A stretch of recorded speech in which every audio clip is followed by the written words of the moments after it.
스트레스를 제대로 풀지 못하시는 분, 화를 주체하지 못하시는 분, 이 영상을 꼭 보십시오. 제가 말씀드린 방법만 그대로 실천에 옮기신다면 화병, 병원에 가지 않고도 충분히 치료하실 수 있습니다. 안녕하세요. 한약의 소리 한의학 박사 김조영입니다.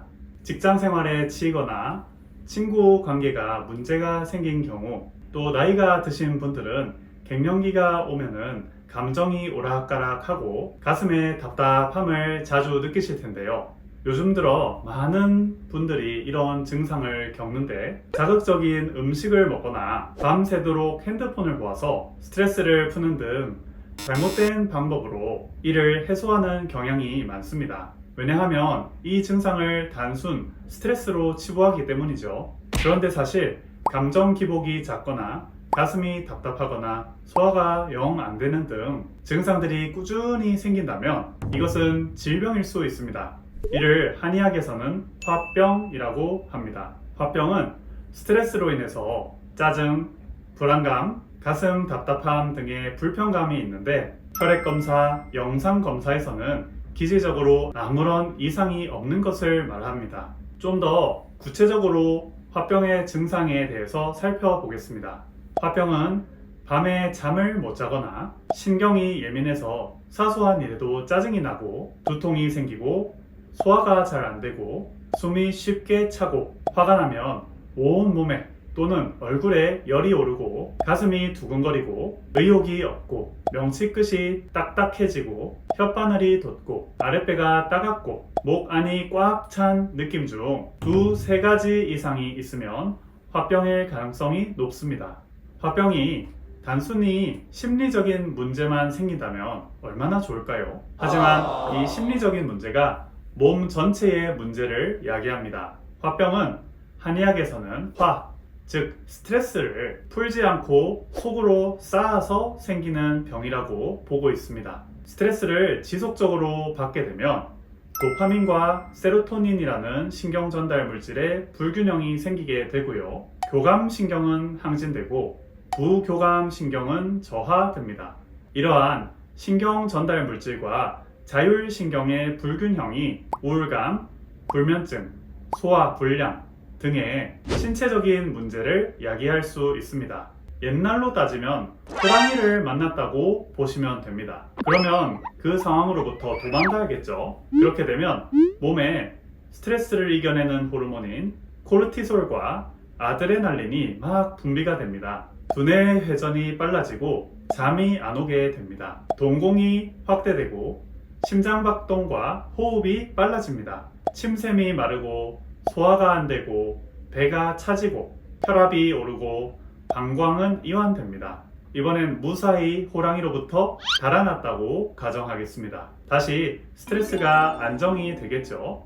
그러면 교감신경이 안정되고 부교감신경이 올라갑니다. 그런데 화병에 걸린 사람은 어떨까요? 앞의 비유를 토대로 말씀드리면 계속 호랑이한테 쫓기는 상태라고 보시면 됩니다. 끊임없이 스트레스라는 호랑이가 뒤쫓아와서 불면, 가슴 답답함, 심장 두근거림, 소화불량, 열감, 인후 이물감, 피로감 등의 증상이 나타나게 됩니다. 그래서 이 화병 다스리고는 싶으신데 병원에 가기는 싫으실 겁니다. 그래서 제가 생활 습관으로 화병을 치료하는 방법을 설명드려 보겠습니다.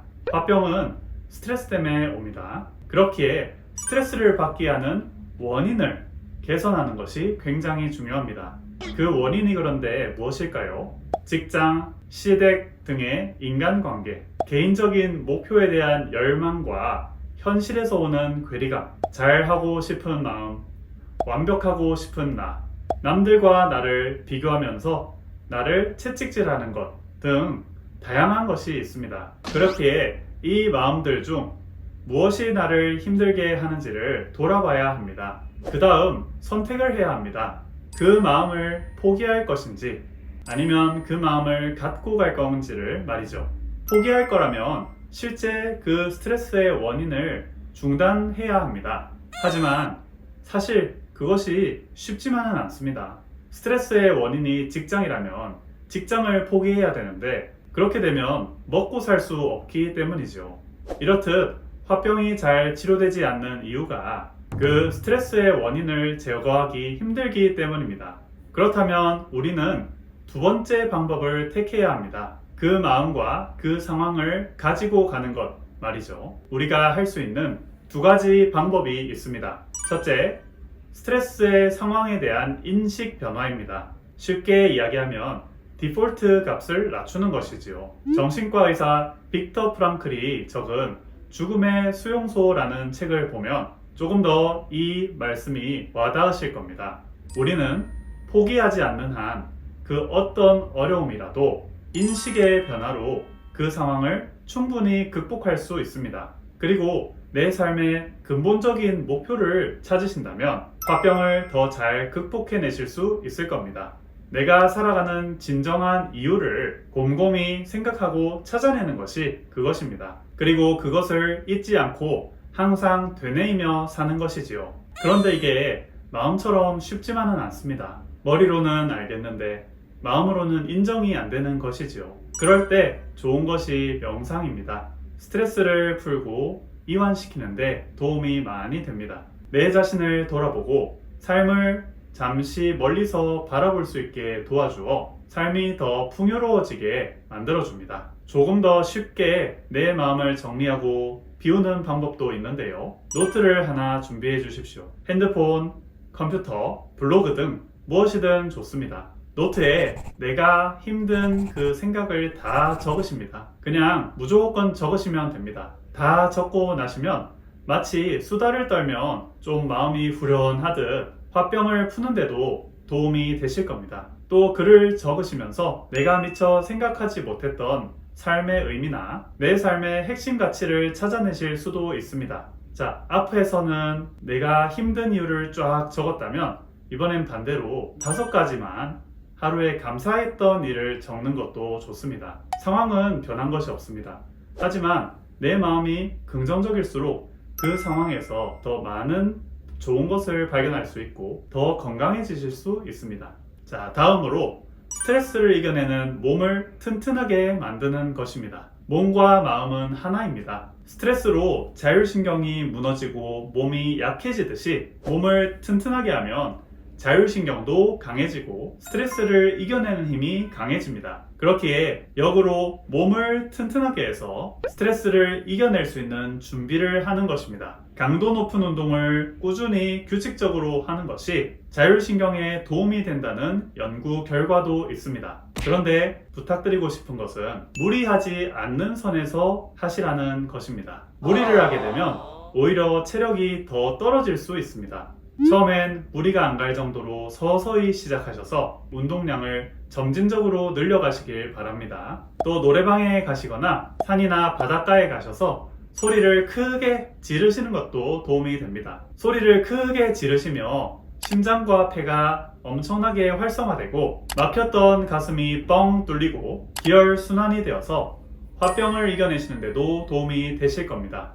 지압법도 도움이 됩니다. 특히 우리 몸에 스트레스와 밀접한 심포경락을 지압을 해주시는 게 도움이 많이 되는데요. 그 경락이 가운데 손가락부터 시작됩니다. 중충혈, 노궁혈, 대릉혈, 간사혈, 곡택혈을 누르면 가슴이 시원해지시고 편해집니다. 중충혈은요, 중지손가락 끝에서 검지 쪽, 손톱 아래쪽에 있고요. 노궁혈은 검지와 중지 사이에 장심, 손바닥 중앙에 있습니다. 대릉혈은 손목선 가운데에 위치하고요. 간사혈은 손목 정 가운데에서 팔꿈치 쪽으로 조금 간 이 자리, 손목과 이 팔꿈치를 연결했을 때 4분의 1 지점이 간사혈입니다. 그리고요, 곡택혈은 간사혈에서 쭉 인대를 타고 올라가다 보면 팔꿈치 안쪽에 온폭하게 파인 곳이 있습니다. 여기가 곡택혈입니다. 이 5가지 혈자리를요, 10초 정도 지그시 눌러보시면 유독 가슴이 편안해지는 자리가 있으실 겁니다. 그 자리가 사람마다 다 다른데요. 그래서 10초간 눌렀을 때 시원한 그 자리를 집중적으로 눌러주시면 도움이 많이 되실 겁니다. 지압으로도 도움이 되는데 그렇다면 침 치료는 더더욱 도움이 되겠지요. 침을 맞으시고 화병으로 인해서 가슴이 답답했던 것이 풀리신다는 분들이 참 많습니다. 그렇기에 침 치료도 추천드립니다. 마지막으로 한의학에는 화병에 매우 효과적인 다양한 한약 처방이 있습니다. 향소산, 가미소요산, 청심연자음 등 각 몸 상태에 맞는 다양한 처방들이 있습니다. 이 약을 드심으로써 화병을 더욱 잘 이겨내실 수 있습니다. 자, 총 정리를 해보겠습니다. 화병은 스트레스를 풀지 못해서 생깁니다. 스트레스는 돌아보면 내 생활 속에 그 원인이 있습니다. 그 원인을 찾고 원인으로부터 벗어나거나 그 원인을 긍정적으로 바라보며 몸을 튼튼히 만듭니다. 그것이 화병의 해결 방법입니다. 이번 시간에 다룬 내용은 화병이란 무엇인지, 어떤 증상이 있는지, 원인이 무엇인지, 어떻게 치료할 수 있는지, 관리 방법은 어떻게 되는지에 대해서 자세히 알아보았습니다. 화병, 낫는 방법으로 나을 때까지 치료하면 나을 수 있습니다. 이번 영상이 도움이 되셨다면 좋아요, 구독 한 번씩 부탁드립니다. 지금까지 한약의 소리, 한의학 박사 김조영 원장이었습니다. 감사합니다.